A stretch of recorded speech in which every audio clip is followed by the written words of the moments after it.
Welcome to Kenton's videos. Enjoy the video. In this video, I will explain how to reset your Jeep Compass service light. First, turn your ignition to the on position, but do not start the engine. Make sure your vehicle is safely in park and the parking brake is engaged. This ensures a secure environment for the procedure. You will also need to locate your accelerator pedal, as it plays a key role in the upcoming steps to clear the light.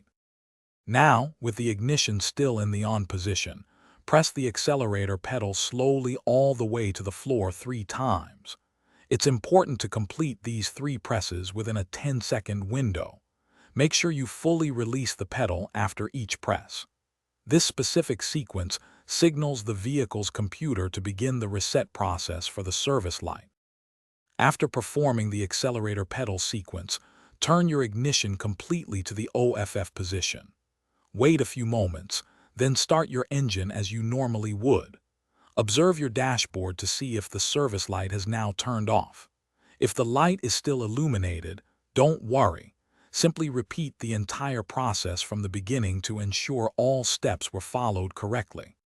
If the service light persists after multiple attempts, there might be an underlying issue beyond a simple reset. First, confirm that your oil change was performed correctly and that the oil level is appropriate. You might also want to check for any other diagnostic trouble codes that could be triggering the light.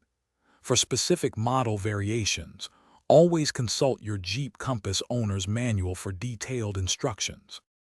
Thanks for watching. Consider subscribing if we helped you.